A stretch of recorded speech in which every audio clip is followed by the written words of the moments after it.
Hello, I'm Paul Briley, and you're listening to Off the Comma. I'm a human who cares about supporting other humans.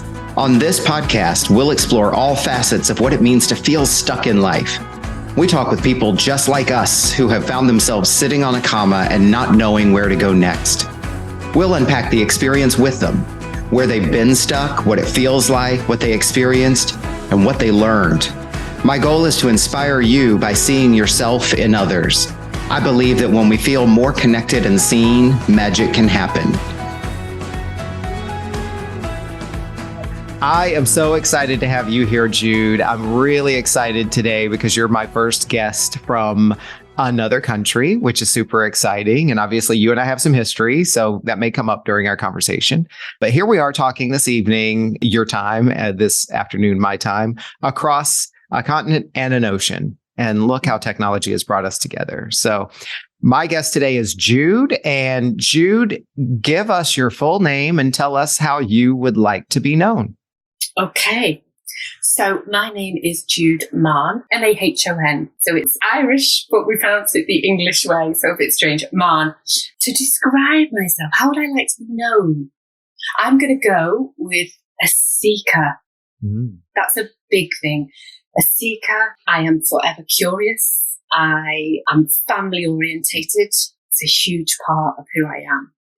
And I love to laugh. Okay. Those are powerful, very descriptive words. I love that. And I love like the way you describe yourself kind of leaves possibility on the table, seeking, curious, love to laugh, like all that.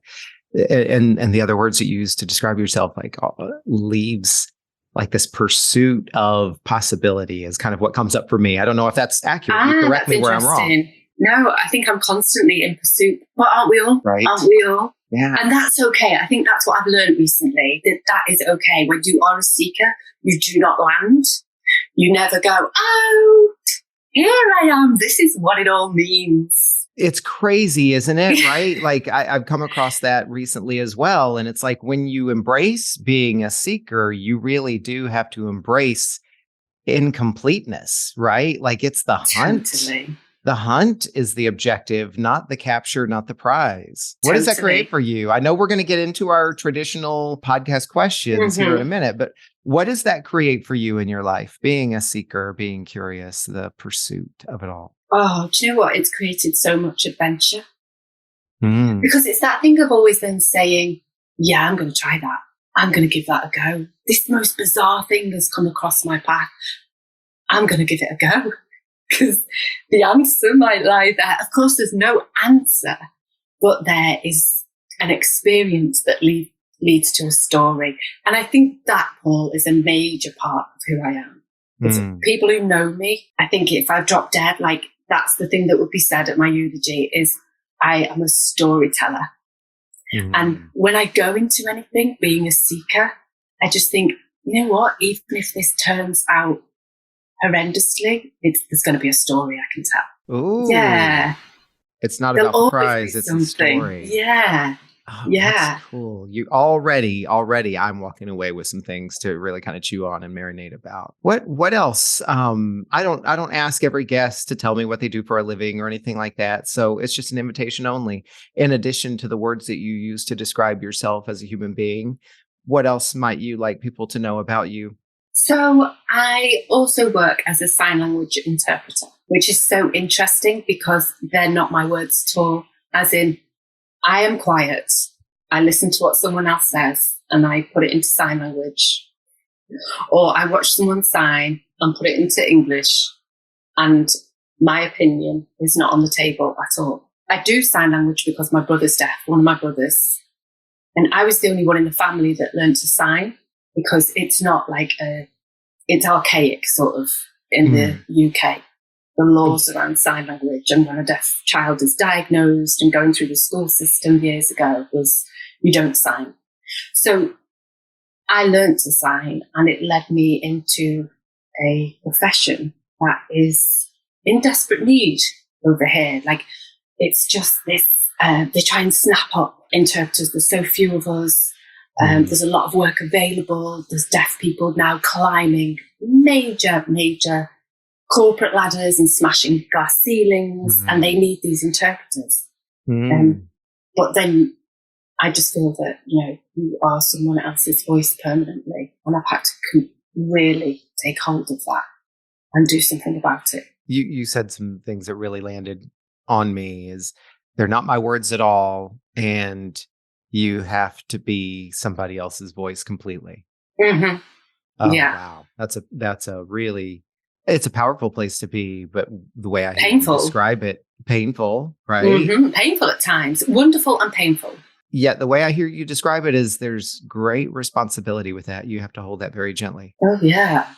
And it's such a huge skill. It's a highly skilled job. And there's such, there's emotional fallout. There's some jobs that I just can't do because being an emotional person, I can quite easily fall apart because I am really feeling. So when someone the other day, the cost of living crisis at the moment here in the UK is just heartbreaking. And I had a deaf person who was struggling with food. So just couldn't, and she said, I'm hungry, My heart, I just thought, I just don't know what to do with that. And that just came out of her trying to seek a solicitor. Yeah. I was facilitating her talking to a solicitor, and her not being able to work because of something that had happened meant that this measly amount of money that she had, she couldn't get the food that she needed. And it's like, oh my God, my heart. So what I hear you say, and Jude, I'll kind of set the tone here, like as we talk and as the conversation unfolds, I might step in from time to time to really dig deeper on something. You said they're not my words at all, and I'm speaking for others completely, and they're not your words at all, and yet it can be hard to not let them become your words, right? Like it sounds like there's a lot of responsibility in there with keeping yourself neutral, even when how can you stay neutral? How can you stay There's neutral, the feeling really? and then there's the action. Like I can feel everything that I felt, but I still have to choose not to react as a result of it. Yeah. And I just think if you've got an ounce of compassion, how can that kind of job not affect you? Yeah. Yeah. It does affect you massively. Yeah. It's an amazing thing because it's taken me seriously. Sign language, being an interpreter. I do a lot of performance where I'm in the play, in the show as a performance interpreter. I have an acting background as well. And it's taken me all over the world. That's very cool. Yeah. So it's been this amazing, like I would not have experienced, this amazing life if it hadn't been for sign language. Well, I was just going to say, and that takes us down a path, right? Like in my coaching practice, one of the things I do with clients is there's the thing and there's the think, right? And when we find ourselves sitting on a comma with something, one of the exercises we can do is ask ourselves, is it the situation that needs to change, the thing, or is it the way I think about it that needs to change, the think, right? And so it's like life will present situations to us and we can look at situations and fundamentally say, that's not okay. The situation needs to change. And yet there can be situations like it with your brother. My brother's deaf. I can't do anything about that. I can't fix that. And so then it's an opportunity for me to change how I think about it. And so absolutely, the story you've already shared with us is one of reframe, right? And look at the things that can come from what people see as a bad situation if we allow ourselves to do it. Absolutely. You said you're a storyteller, so I'm going to give you a chance to be a storyteller, right? So we're going to jump in, and just like with all of my guests, I have 5 core questions for you that are going to frame and give us a skeleton for the conversation. Okay. Obviously, there'll be a lot more questions along the way, and just kind of as a reminder, you and I haven't talked about your story. I intentionally choose not to screen or pre-select or even know about the stories because I want them to come out, completely organic. And so I just kind of share that for all the listeners, like none of this is rehearsed in any way, shape or form. And we're just going to have a conversation. So I'm going to start though with a different question. What is your intention for yourself for today? Oh, for me, it's connection. What do you mean by that? Like for us to connect. Like the simplicity of us having a conversation, of connection. And then if someone else hears it and they feel something from that, then that's really lovely. And it sparks a thought, an idea, anything. It's the ripple effect, isn't it? Yeah. Yeah. Well, ultimately, I mean, then you can start thinking, oh, well, who's listening? And it's not really about that. It's about our conversation right now. It's not like, oh, I'm here, Paul, to get something off my chest. It's not like that. Yeah. Well, and that's your unique intention. And thank you for sharing that. My intention, as it always is to create a space for you to be able to share a story that you feel needs to be shared, for that story to go out into the universe and touch and reach whomever it needs to, without us being attached to that as an outcome. And that, as it was with my last interview, I also hope that someone who hears your story will treat themselves a little lighter as a result of something that they heard, and in return treat someone else a little bit lighter as well. But let's jump in. Let's go in with our first question, which is all about the space we're creating here.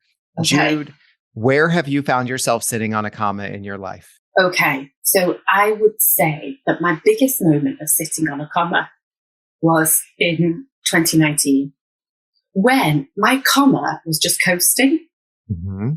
And I knew I wanted change. Like, I was so desperate for change. By that point, I'd been living in London for 22 years. Oh, I was so done with it. I was single. I was 40 as well. So none of the things that I expected. 40, single, renting in London with absolutely no chance, absolutely zero chance of getting on the property ladder. As if the property ladder is the big thing, that pressure. Clearly not going to then have children. That, you know, I'm from this big Catholic family, 7 children, mum and dad, 50 years married. And I didn't have any of it. And I was just sitting on my comma going, well, let's just carry on doing what I'm doing. And I felt myself getting so uncomfortable. You know, when you think something will change in a minute, I just don't have to do anything about it. Something will come along. And when you sit on that fence, the fence can be a very painful place to sit. And my body actually gets a little bit sick. You start getting ill with the dis-ease of your core being. You're not stretching yourself. And so on my 40th, I just thought, right, that's it, sack it. I'm going to go and do ayahuasca. Okay.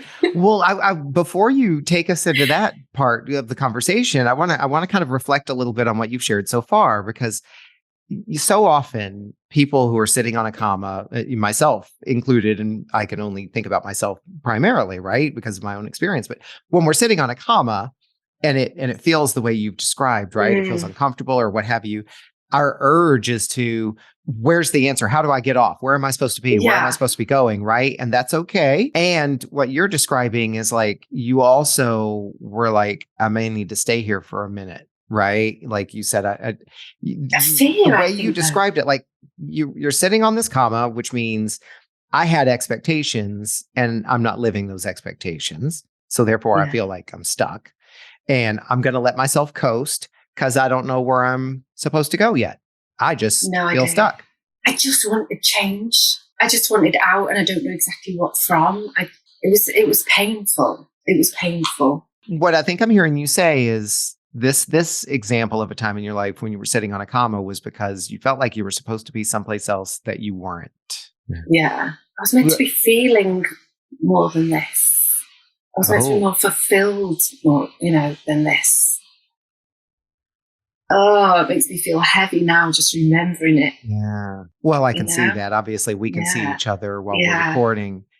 It's a natural segue into the second question, right? Because these two play together very closely. What did this create for you? You've already started talking a little bit about that. Tell more about what did this comma create for you? You have to look inside, like at yourself. And it creates a lot of fear. Am I doing what I really want to do? Can I do what can I do what I really want to do? What do I really want to do? Like, it's like, so you suddenly get all these questions. There's zero answers. So going off to Brazil on my own, it wasn't the answer. It wasn't at all. It was a great experience with great stories at the end of it. But did it give me I know, there we go. There's all the answers from drinking that liquid. Brilliant. Now I know. So tell us about this. This is interesting. And I think there's going to be a lot of people who don't know what this is, what this means. And I interrupted you earlier when you started to tell us the story. Ayahuasca. So you said, I decided I was going to do ayahuasca. Yeah. So ayahuasca, they call it 7 years of therapy in a night. And it's 2 plants boiled together for, I think, 24 hours. And you drink a certain amount of it. And it taps into your subconscious and beyond. And it takes you what they call on a journey. And they call it Mother Aya. Mm-hmm. It's female. And it came to me through a female voice. And you have visions. Most people do. I did. I'm going to talk about my experience of it. And I went to a retreat center to do it. And a female shaman. And it was beautifully held. There was people from all over the world. When I say people, it sounds like there was loads of us, but I think there was 15 of us. Mm-hmm. And we had 4 ceremonies, so 4 nights of drinking. And it takes you on a journey. But this is the thing though, right? I'm someone who's never even, I've not touched acid, right? So I just thought that I would shut my eyes and it'd be like, oh, Jude, you should do this with your life. Show me a few pictures. And I'd be like, oh. And it might show me, do you remember when this bad thing happened? Like, oh, I don't want to see that. Well, it's all right. That's gone now. There we go. And if I saw something that I didn't like, I could open my eyes and I'd be back in the room. No, that is not how it works. When we had to stand in a circle and she says, remember, no matter how bad it gets, you will come back here. And everyone had their eyes shut and I kind of opened one eye as if like, what? You can't get out in the mode. Right. Wait, that wasn't on the brochure. Yeah. And it was, they work out how much you can drink. So they ask how you respond to alcohol. Mm-hmm.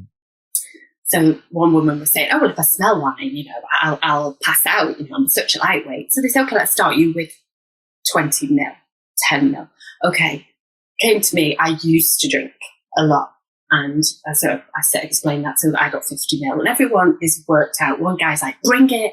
I take cocaine. I'm like, so it's like, let's start you on 100 mil. And 100 mil didn't touch him. Well, actually, Jude, if I may, let me step back in here a minute because it's you've got a lot to tell from the experience itself, right? And kind of not. Yeah, but I want to come back to because this could easily become like a whole promotional event for ayahuasca, right? No, I'm not promoting it. Believe me. I'm really curious. You chose this experience. You started telling us a little bit about this experience. When you were sitting on that comma, feeling stuck, what prompted you to go and try this? Because this is one of thousands of options you could have pursued to take a course of action, right? Like what took you to that place? So this is the thing about ayahuasca is that they say it calls you. Mm-hmm. And it did. So people started mentioning it around me. That's so weird. Ayahuasca, like you said there, people aren't going to know what it is. I'd heard about it 10 years ago and then suddenly it was everywhere. Mm-hmm. And I'm very much a person who believes in science because that's what seekers do. I was working in a job and they said, does anybody want a ticket to go and see Russell Brand tonight? We've got spare tickets. He's doing this sort of stand-up thing. So I went along. I was like, yeah, no one else was interested. And I went along. He mentions it. A throwaway comment. It's like sitting in the desert doing ayahuasca. Bang, done. Moved on to his next section. That was like everywhere I was going. So I just thought, That's my this sign. must be the answer. So let me go and do it. And it wasn't. It wasn't the answer at all. I saw amazing things, like uncanny, weird, really strange. And I saw things that were really horrific as well, and took me a long time to get over. Mm-hmm. Yeah. But I met amazing people. Yeah, and came back, and I just still didn't know. There was my comma waiting for me at the airport when I landed. Okay. So I just sat back on it and got back to my flat in London, and it was just me and the comma curled up in bed. So it's interesting, right? So you're sitting on a comma, you're seeking, you're looking for signs show up, you go and do the thing, you come back.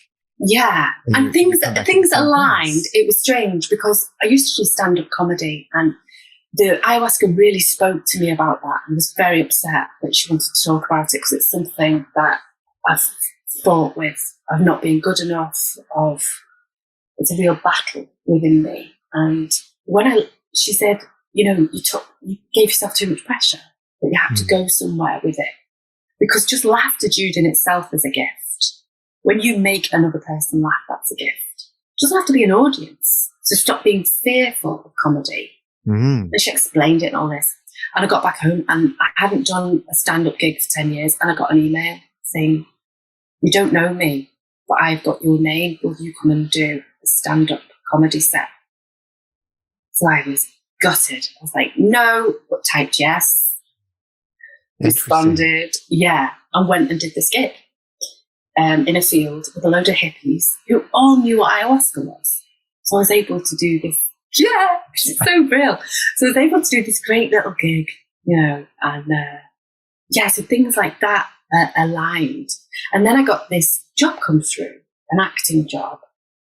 And I thought, oh, here's a bit of change. Okay. So I went along to just Sheffield in the UK, doing the acting job.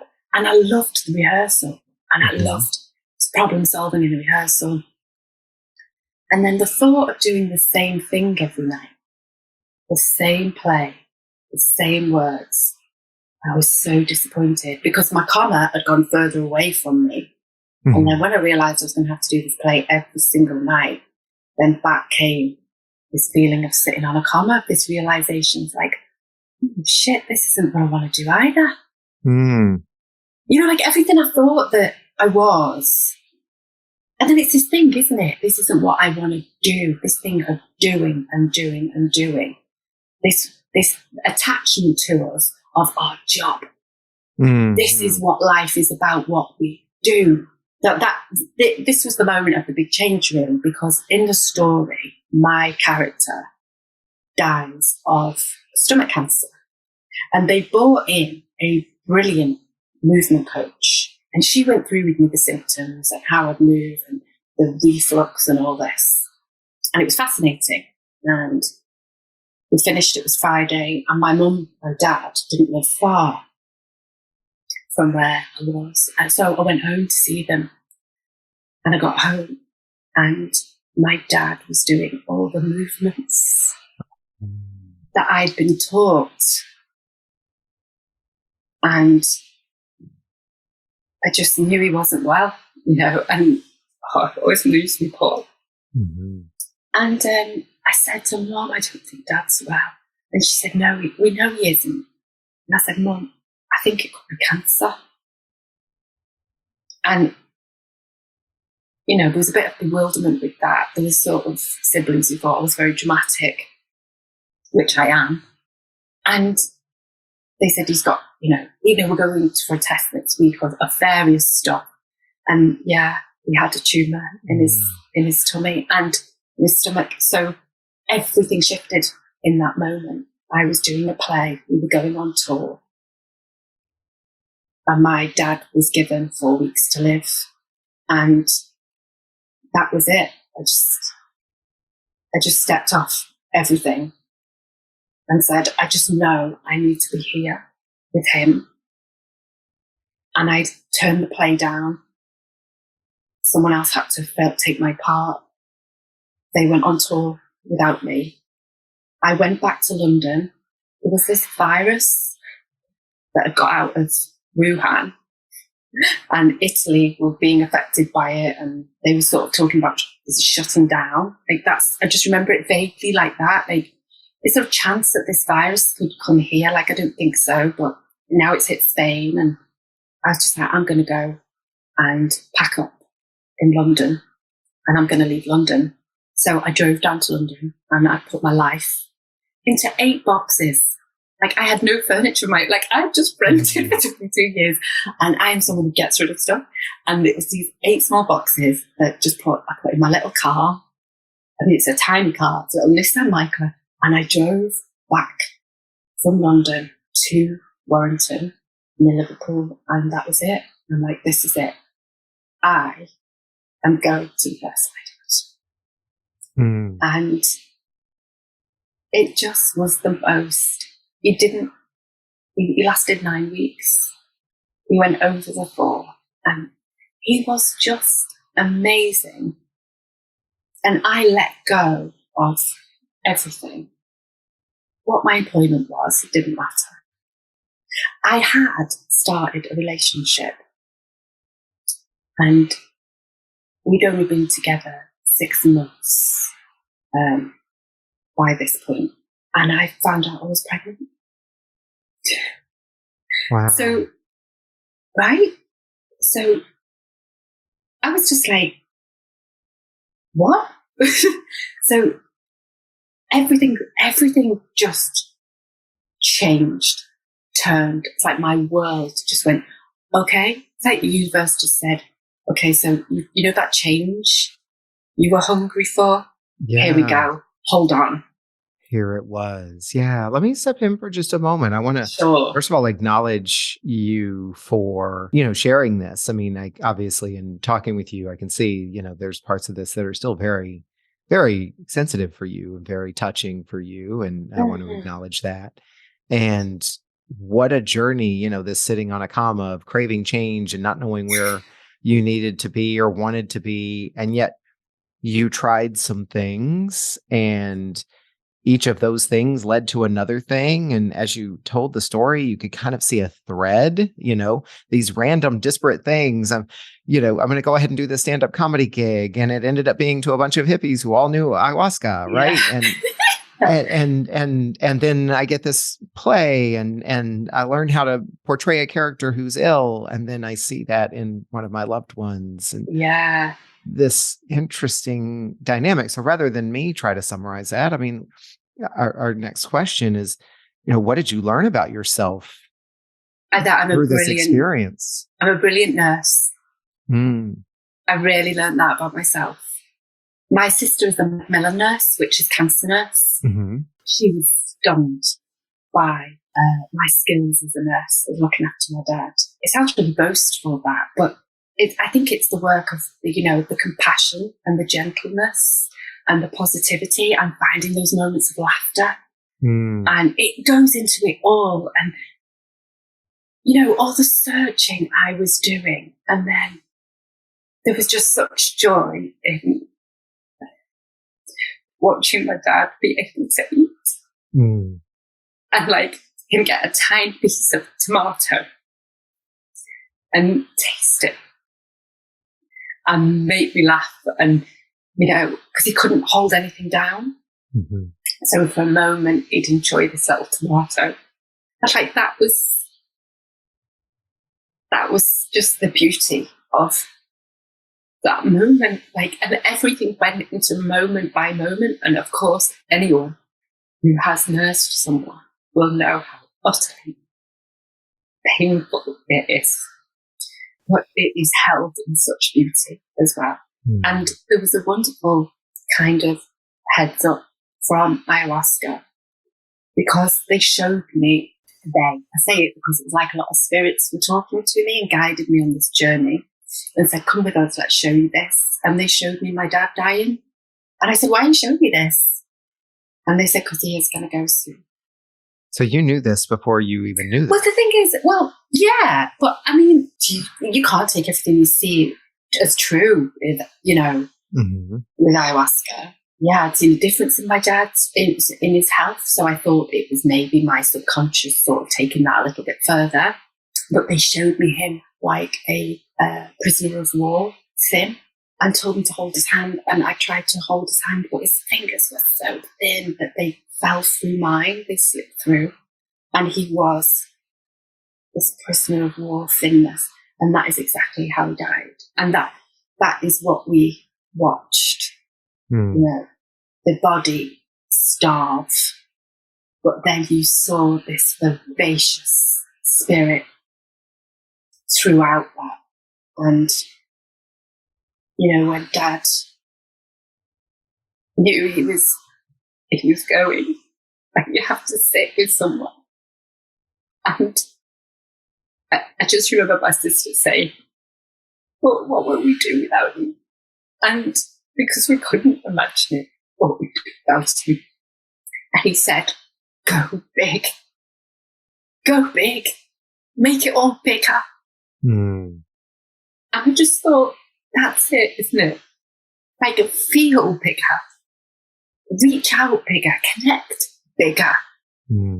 If you've got a crap job, do it bigger. You know? Yeah. And it changed everything. His death, of course, changed everything. And he died 2 weeks before lockdown. Wow. So we had this amazing funeral where the sign language interpreter, lovely Jan, was signing for my brother. And she was like, I won't give you a hug because I've just been to Italy. So it was like... Oh, wow. So, you know, some people didn't want to shake the hands, peace be with you. And I was like, everyone's taking this a bit far. Like, you know, we look at all this in retrospect. I know, right? isn't it? Yeah. It's interesting. But we were able to have this wonderful send-off. And 200 people turned up.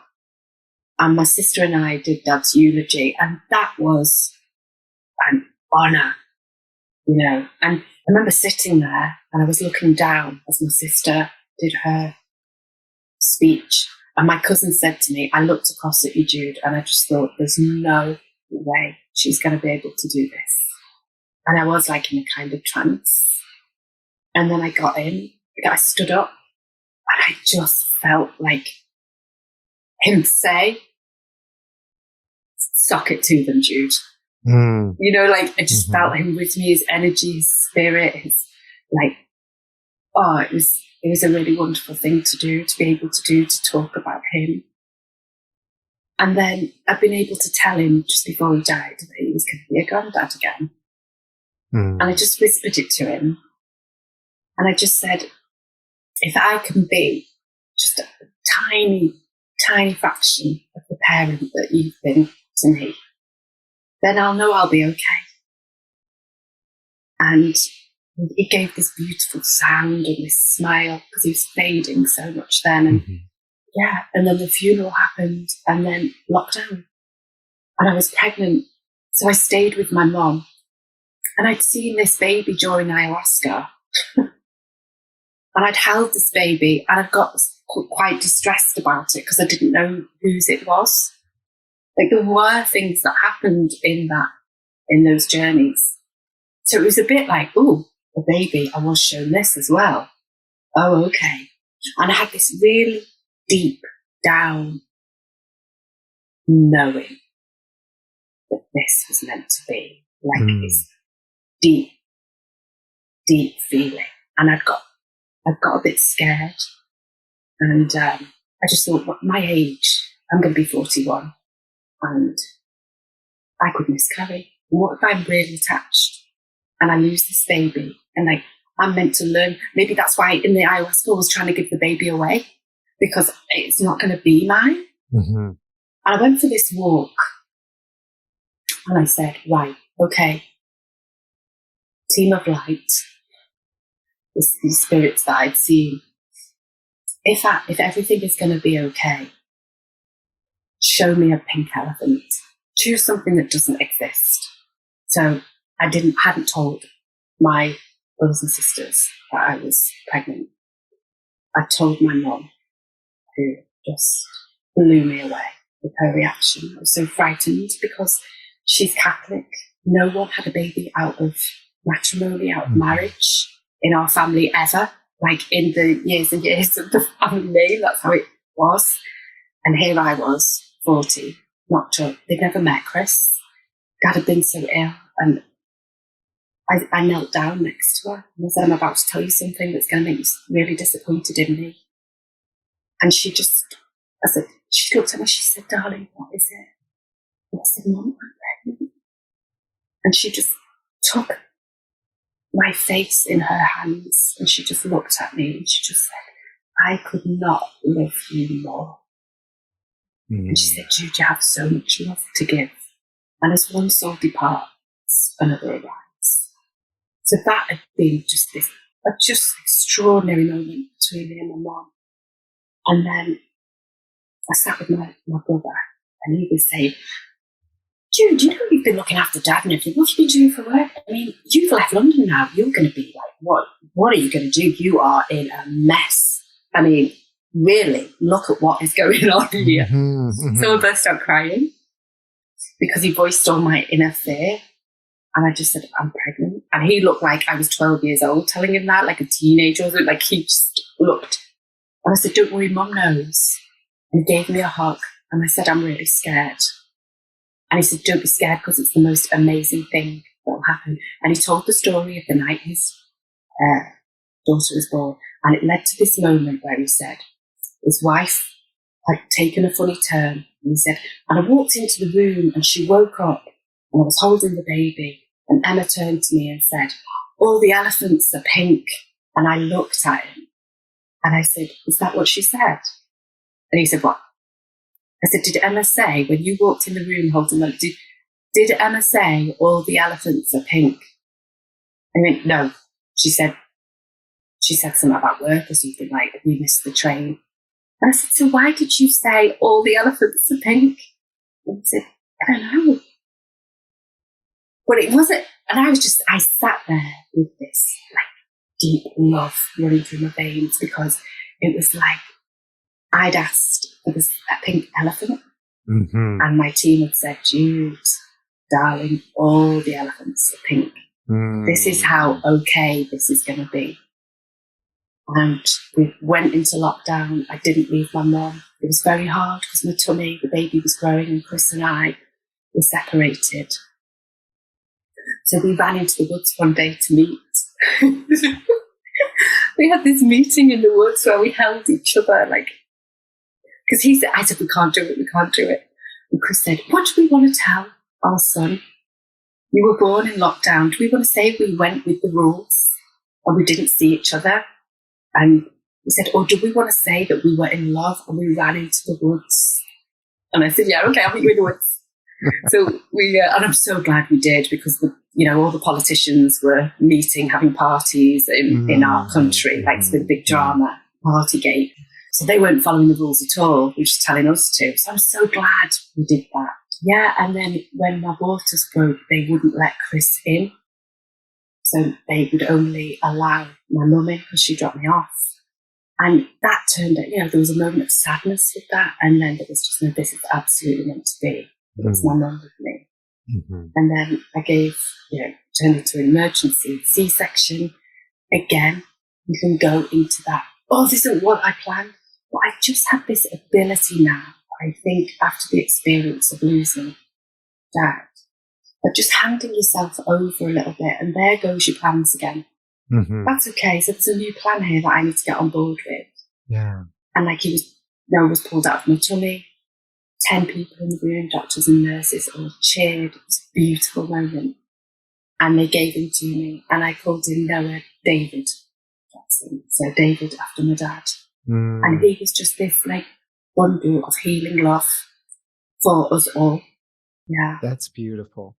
And in your story, and I'm sure the story doesn't end, right? I mean, all of our stories are ongoing until they're not. But what I hear is this point where you felt stuck and you didn't know where and weren't meeting all the expectations. You tried some things and came to this other place entirely different than what you could have imagined, and different reactions to your life circumstances than what you would have expected. And yet even down to your mother being okay with you being pregnant with a child, how much of that was even a factor of the journey you'd been on and where you all were, right? Like timing, how timing plays. If it had been 2 years earlier, would the reaction have been different? How did that series of events and circumstances and losses change other people's perceptions of you and beliefs of life and so forth? I don't know, and there's no mystery, no magic, and you can tell us, but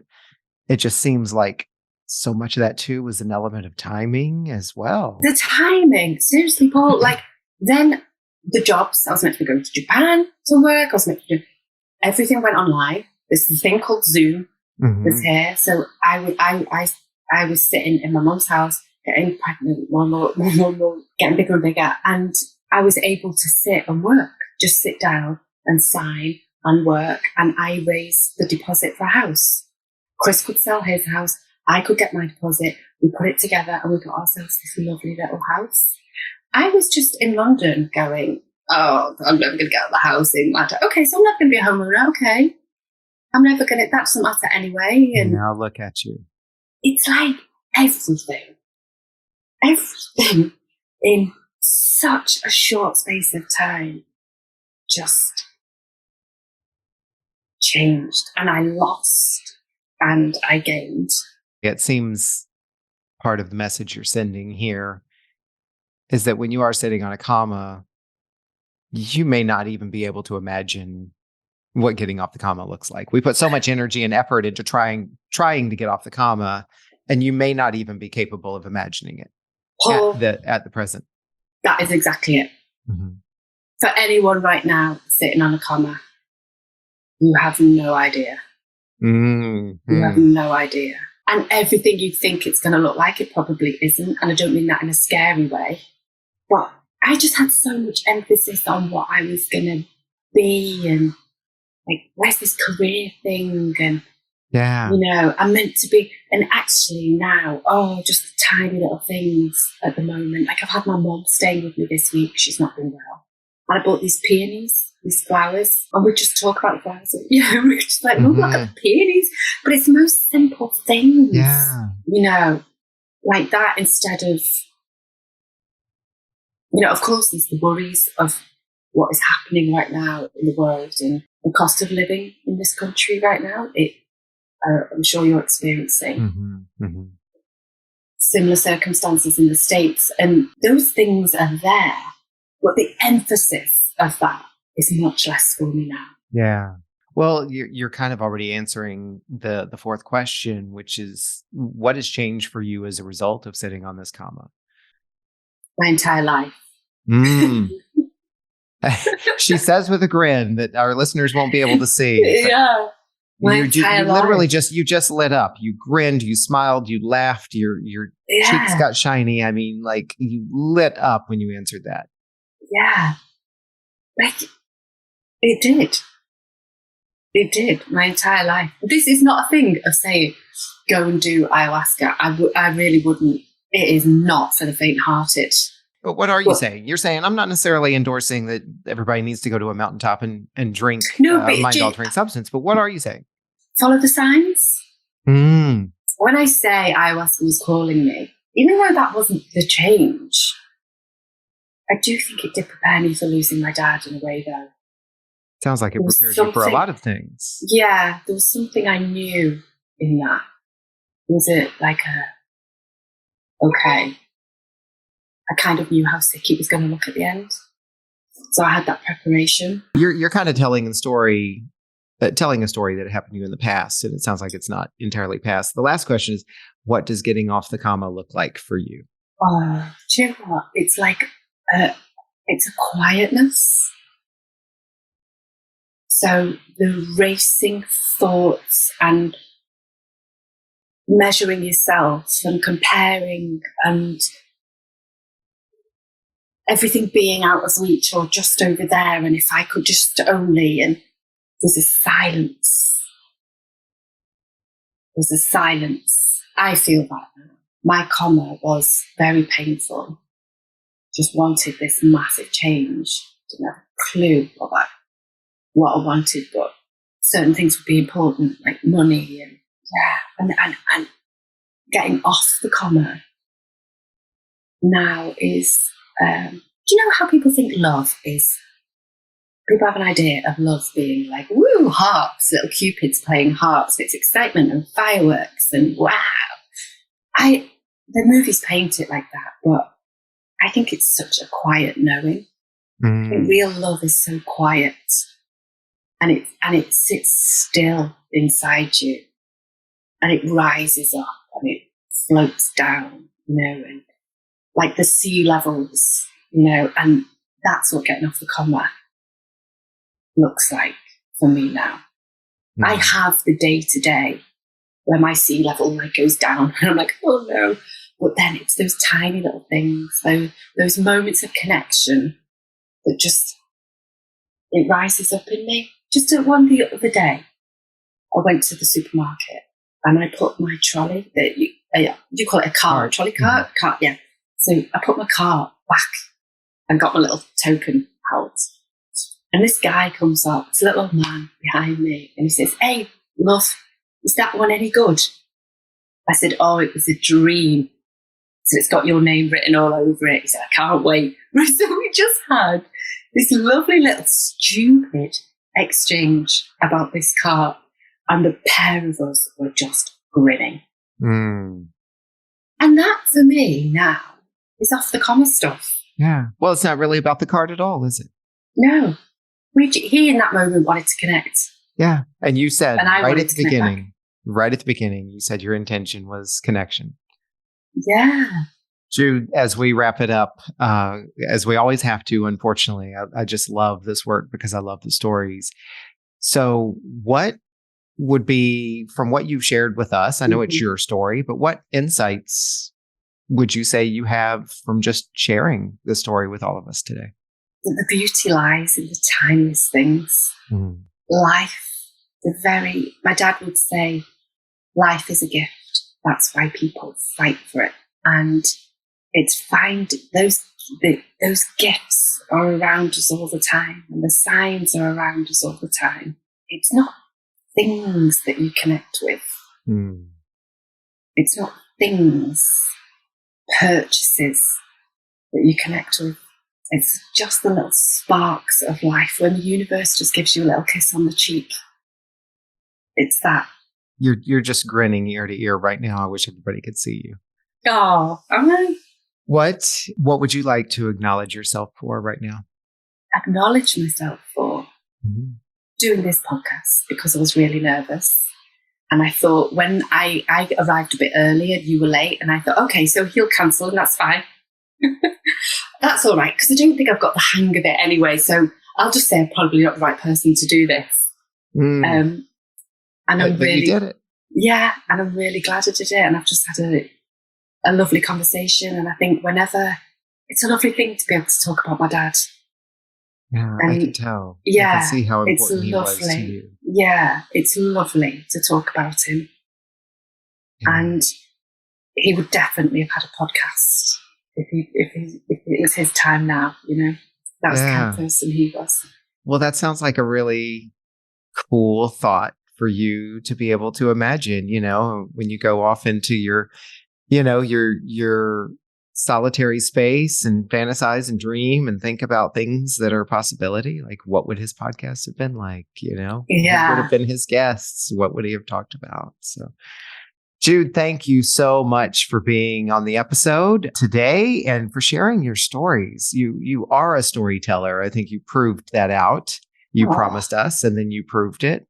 I love hearing the stories, and I love watching you tell the story. That's the one piece that I think our listeners are going to miss, but they'll imagine that in their own ways, in their own minds as they're listening. And thank you for your bravery and for telling the stories in such a true and raw way, like letting the emotion come through. We all got to be there with you on that journey. That's what life's about.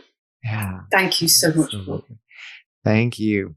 Have a wonderful week. You too.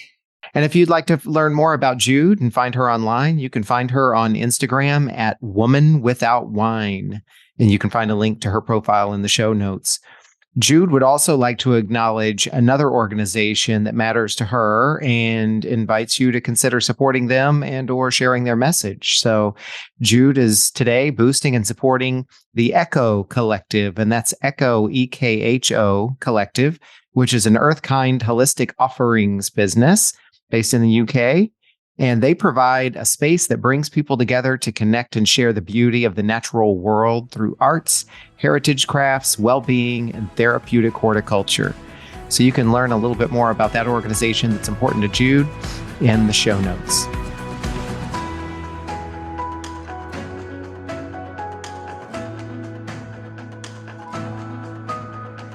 Well, that was powerful work from a powerful human.